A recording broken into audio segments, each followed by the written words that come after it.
Good morning students. Class 10th में आज फिर एक नया टॉपिक है और टॉपिक का नाम है हृदय स्पंदन एवं रुधिरता, heart beat and blood pressure. ठीक, ब्लड प्रेशर। तो आज हम हृदय स्पंदन एवं रुधिरदाब के विषय में जानेंगे। पिछले वीडियो में आपने हृदय का जो हृदय में रुधिर का दोहरा परिसंचरण होता है उसके विषय में जाना था। तो हृदय स्पंदन एवं रुधिरदाब आज हम जानेंगे। तो अगर वीडियो आप देख रहे हैं तो चैनल को सब्सक्राइब कर लें और बेल आइकन दबा लें ताकि आपको वीडियो मिल सके। तो चलिए आइए शुरू करते हैं हृदय स्पंदन एवं रुधिरदाब। ठीक, तो सबसे पहला हृदय स्पंदन होता क्या है, हार्ट बीट होता क्या है। हम लोग कहते हैं हार्ट बीट बढ़ गया है, बीपी बढ़ गया है, बीपी लो हो गया है। बहुत सुना बीपी, क्योंकि ब्लड प्रेशर को शॉर्ट में बीपी कहते हैं। ठीक, ब्लड प्रेशर अर्थात शॉर्ट में क्या होगा बीपी। तो बीपी बढ़ जाता है, घट जाता है। ठीक, हार्ट बीट बढ़ जाती है, हार्ट बीट घट जाती है। तो ये सब क्या होता है तो जानेंगे। तो सबसे पहला हृदय स्पंदन। देखिए, हृदय स्पंदन को जानने से पहले हम ये जान लें कि जो स्वस्थ मनुष्य होता है, स्वस्थ मनुष्य में 5 से लेकर 6 लीटर तक ब्लड होता है। जो स्वस्थ मनुष्य होता है उसमें 5 लीटर से लेकर 6 लीटर तक ब्लड होता है। और जो हृदय स्पंदन होता है, हृदय स्पंदन का क्या होता है कि जो संकुचन प्रकुंचन, जो प्रकुंचन अवस्था है, हार्ट की जो प्रकुंचन अवस्था है और जो अनुशीतलन अवस्था है, इन दोनों को सम्मिलित रूप से हृदय स्पंदन कहते हैं। अब प्रकुंचन क्या होता है कि जब हमारा हृदय संकुचित होता है, अर्थात जब वो ब्लड को पंप करता है और फिर उसके बाद जब हार्ट में जो ब्लड आता है तो उसको बोलता है अनुशीतलन। अर्थात प्रकुंचन और अनुशीतलन को सम्मिलित रूप से हृदय स्पंदन कहते हैं। ठीक, हार्ट बीट कहते हैं। किसको? प्रकुंचन और अनुशीतलन को हार्ट बीट कहते हैं। तो जो मनुष्य होता है, स्वस्थ मनुष्य में हृदय 1 मिनट में 65 से 75 बार रुधिर पंप करता है। कितना? 1 मिनट में कितना? 65 से 75 बार रुधिर पंप करता है। हृदय के जो सिकुड़ने को, जो हृदय संकुचित होता है, जब हृदय संकुचित होता है तो हृदय को सिकुड़ने को प्रकुंचन, सिस्टोल कहते हैं। क्या कहते हैं? जब हृदय का प्रकुंचन होता है तब उसे सिस्टोल कहते हैं। और जब हृदय फैलता है तो इस क्रिया को अनुशीतलन, डायस्टोल कहते हैं। ठीक, तो प्रकुंचन और अनुशीतलन के विषय में जान लिया। तो इन सबको सम्मिलित रूप से, प्रकुंचन और अनुशीतलन को सम्मिलित रूप से हृदय स्पंदन कहते हैं। ठीक, अब प्रकुंचन और अनुशीतलन क्या होता है? देखिए, रुधिरदाब। अब अगला आता है रुधिरदाब। रुधिरदाब में जानेंगे प्रकुंचन रुधिरदाब और अनुशीतलन रुधिरदाब क्या होता है। अब उससे पहले तो हम रुधिरदाब जान लें। ब्लड प्रेशर क्या होता है, बीपी क्या होता है। देखिए, हम लोगों ने हृदय को पढ़ा, हृदय की आंतरिक संरचना पढ़ा। तो जब उसमें हृदय रुधिर को पंप करता है, जब हृदय रुधिर को पंप करता है तो धमनियों में जो धमनियां होती हैं, धमनियों में रुधिर जो होता है बहुत दबाव के साथ बहता है। किसमें बहता है? धमनियों में। क्या? रुधिर। और कैसे बहता है? बहुत दबाव के साथ बहता है। तो जब हृदय रुधिर को पंप करता है तो जो रुधिर होता है वो धमनियों में बहुत ही दबाव के साथ बहता है, तब उस क्रिया को रुधिरदाब, ब्लड प्रेशर कहते हैं। ठीक, ये हो गए ब्लड प्रेशर। अब ब्लड प्रेशर 2 प्रकार का होता है, प्रकुंचन रुधिरदाब और अनुशीतलन रुधिरदाब। प्रकुंचन रुधिरदाब क्या होता है? जब हृदय जो होता है रुधिर को पंप करता है, बहुत तेजी के साथ जब पंप करता है प्रेशर के साथ, तब उसको बोलते हैं प्रकुंचन, मतलब पंप करना। तो प्रकुंचन रुधिरदाब कहलाता है। और जब हृदय में वापस शरीर के विभिन्न भागों से रुधिर आता है तब उसको बोलते हैं अनुशीतलन रुधिरदाब। ठीक, जब किसी चीज को पंप किया जाता है तो उसको बहुत ज्यादा दबाव पड़ता है, तो यहाँ पर इसमें बहुत ज्यादा दबाव पड़ेगा। और जबकि अनुशीतलन में क्या होता है, जो शिराएं होती हैं उन पर बहुत ही कम दबाव पड़ता है। प्रकुंचन में धमनियों पर बहुत ज्यादा दबाव पड़ता है क्योंकि यहाँ पर रुधिर को बहुत दबाव के साथ बहना है, बहुत प्रेशर के साथ बहना है। और जबकि जब अनुशीतलन होता है तो विभिन्न भागों से रुधिर हृदय में आता है, तो जब रुधिर आता है तो उसको कम प्रेशर की आवश्यकता होती है, कम दबाव की आवश्यकता होती है, तो इसे कहते हैं अनुशीतलन रुधिर दाब।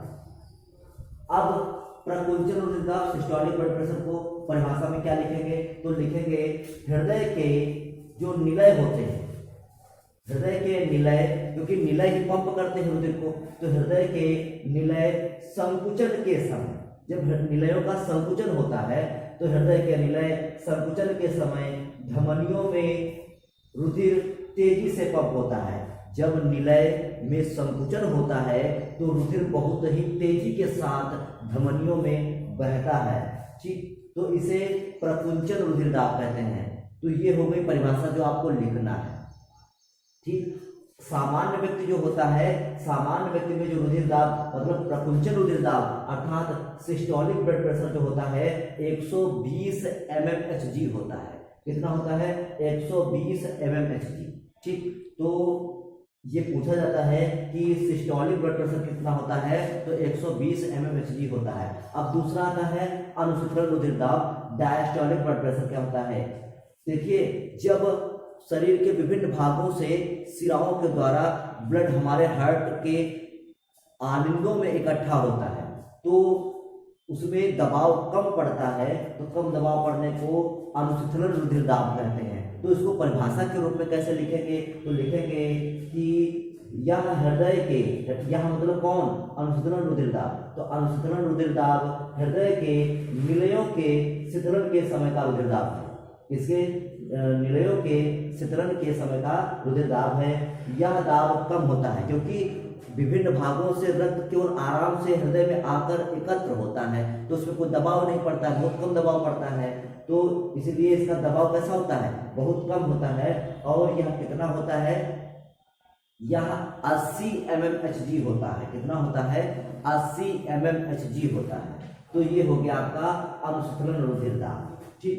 अब सबसे ज्यादा आप लोगों ने देखा होगा कि जब हम लोगों का डॉक्टर बीपी नापता है तो सबसे पहले एक जो है इतना बड़ा बॉक्स जैसा होता है और एक पट्टा लगा होता है, तो उस पट्टे को पहले हाथ में बांधता है, हाथ में बांध देता है, फिर उसके बाद उसमें हवा भरता है। हवा भरने के बाद क्या होता है, उसमें हवा भरने से होता क्या है, क्योंकि जो उसमें पारा होता है, क्योंकि उसमें जो पारा भरा होता है, तो पारा एक द्रवित धातु है, तो जो पारा भरा होता है तो पारा ऊपर चढ़ता है और फिर उसके बाद उसमें पारा जो है नीचे गिरता है, तो डॉक्टर बीपी नाप के बता देता है। लेकिन उस यंत्र को कहते क्या है? मान लीजिए आपको पूछ दिया जाए कि रुधिर दाब किस यंत्र के द्वारा मापते हैं, तो आप क्या बताएंगे? तो रुधिर दाब को स्फैग्मोमैनोमीटर, किसके द्वारा? स्फैग्मोमैनोमीटर के द्वारा नापते हैं। किसके द्वारा नापते हैं रुधिर दाब को? किसके द्वारा नापते हैं? स्फैग्मोमैनोमीटर के द्वारा नापते हैं। और जो हार्ट बीट है, जैसे आप लोगों ने गांव में देखा होगा कि डॉक्टर कान में लगाते हैं और फिर उसको जो है पीठ पर रखते हैं, सीने पर रखते हैं, तो हार्ट बीट को सुनते हैं, ठीक। तो वो क्या कहते हैं, तो गांव में सामान्य भाषा में आला बोलते हैं, लेकिन ये आला नहीं, इसका नाम होता है स्टेथोस्कोप। क्या होता है? स्टेथोस्कोप होता है ये, ठीक। तो दोनों चीजों के विषय में जाना। रुधिर दाब किसके द्वारा नापा जाता है? तो जो रुधिर दाब होता है वो स्फैग्मोमैनोमीटर के द्वारा नापा जाता है, और जो हार्ट बीट नापी जाती है वो स्टेथोस्कोप के द्वारा नापी जाती है। तो ये दोनों ही बहुत ही इंपॉर्टेंट है। अब कुछ चीजें और बताते हैं आपको। देखिए, जो आलिंग होते हैं, वैसे जो हृदय है, हृदय जब एक बार पंप करता है, तो जब हृदय एक बार पंप करता है तो हृदय में जो रुधिर होता है वो पूरे शरीर का एक चक्कर लगा लेता है एक बार पंप करने पर, ठीक। तो उसमें टोटल कितना समय लगता है? 0.8 सेकेंड लगता है। ये रुधिर को एक बार संकुचन करने में, मतलब हृदय को एक बार संकुचन करने में कितना समय लगता है? 0.8 सेकेंड लगता है, ठीक।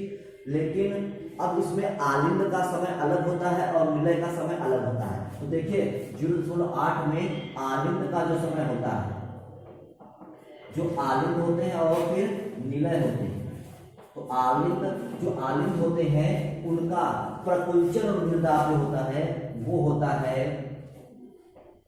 0.1 और अनुशीतलन कितना होता है? 0.7, ठीक। तो ये आलिंदों का होता है। टोटल कितना हो गया 0.8। ठीक, तो इतना सेकंड लगता है आलिंदों को। ठीक, फिर उसके बाद जो निलय होते हैं, तो जो निलय होते हैं तो निलयों को जो टाइम लगता है वो प्रकुंचन का लगता है 0.3 सेकंड। कितना लगता है? और जो शीतलन का समय लगता है वो 0.5 सेकंड। तो इस प्रकार से आलिंद और निलय जो होते हैं दोनों ही 0.8 सेकंड में ही संकुचन और शीतलन करते हैं। ठीक, ये इंपॉर्टेंट है, ये कुछ विशेष जानकारी है। अगर आप इसे याद कर सकते हैं तो याद रखिए कि आलिंदों को कितना समय लगता है, आलिंदों को प्रकुंचन में कितना समय लगता है तो 0.1 सेकंड, और अनुशीतलन में कितना समय लगता है 0.7 सेकंड, और जो निलय होते हैं तो निलयों को कितना समय लगता है तो 0.3 सेकंड, और अनुशीतलन के लिए कितना समय लगता है 0.5 सेकंड। ठीक, तो ये कुछ है, अगर आप इसे याद कर सकते हैं तो याद रखिए। बाकी इतना इंपॉर्टेंट है, इसको कॉपी पर लिखना है, समझना है, और कोई प्रॉब्लम लगे तो आप कमेंट करके पूछ सकते हैं। आज के लिए बस इतना ही, कल फिर मिलेंगे एक नए वीडियो के साथ, तब तक के लिए थैंक यू।